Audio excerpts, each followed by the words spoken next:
Okay, today, if you can hear me over the dogs barking, I'm going to show you how I planted 450 cloves of garlic in clay soil. The first tool, as you can see here, is the tiller. Clay is really thick and hard to dig through, so that is really helpful. I dug them all in by hand without tilling last year, and it took forever, even though I did I think 184 cloves last year, so I did way more this year.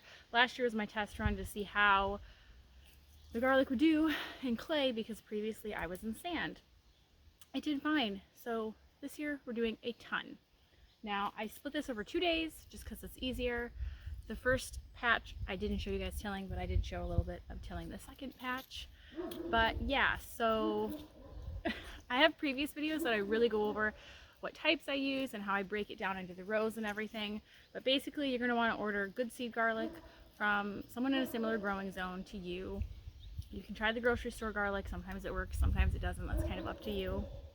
And then when you're laying them out in the rows, label your rows in a book or somewhere that you're going to remember, so when you pull them up each year you know which types are which if you're doing more than one. You want to fertilize after you get it in the ground, usually with blood meal or a bone meal. Then you're going to want to mulch it. And then in the spring, depending on how deep you mulched it, you might want to pull some of that mulch off just to help the little guys poke through. And then kind of once they start poking through, you want to fertilize again. I don't think I'm going to fertilize this fall because we put down a bunch of horse manure that I've been kind of working in over the last week. So that's going to be my fall fertilizer this year.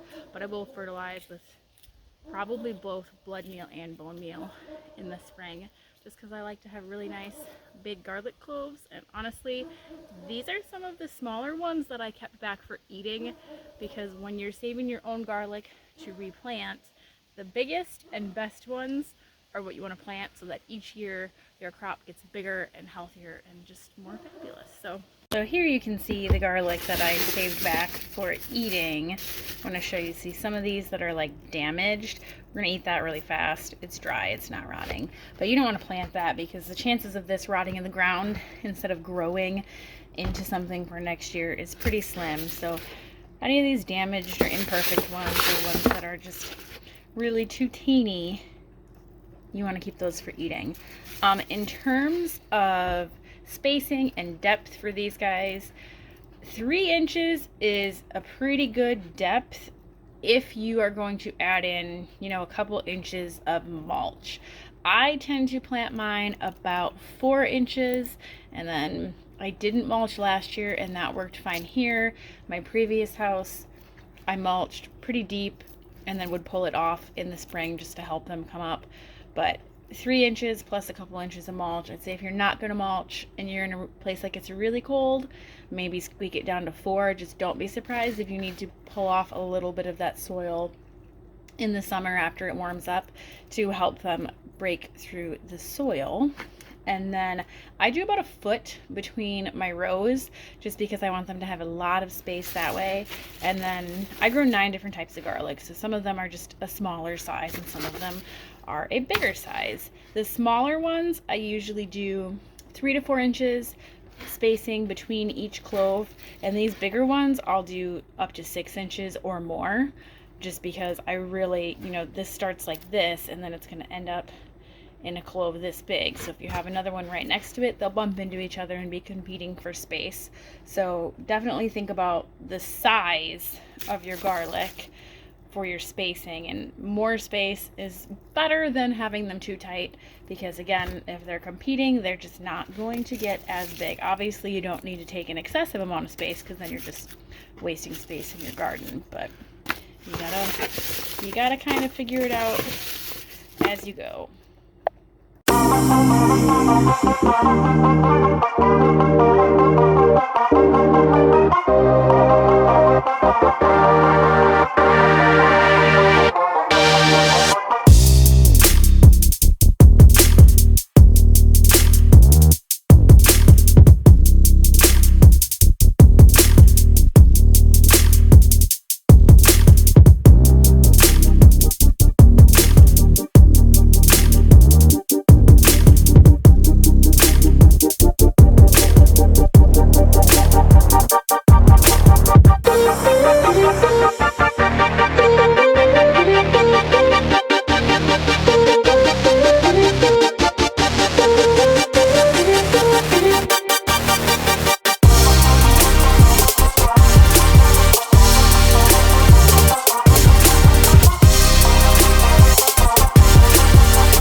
planting all of the garlic. For some reason I didn't record this whole second plot that I did. Whatever, you don't need to watch me literally doing the same thing 450 times. I think you get the idea. Technically I found 2 extra cloves in one of the varieties over there, so I planted 452. Shh. That's okay. But yeah, it's done. I split it over 2 days just because I have an old injury to that shoulder, and doing any repetitive motion a lot tends to bother it, so just splitting it up into 2 days kind of helps that issue. But I'm excited to see how the garlic does. This is the most I've ever done. Now that I know it does fine here in the clay and with the locust trees around, it's time to go big because we like our garlic.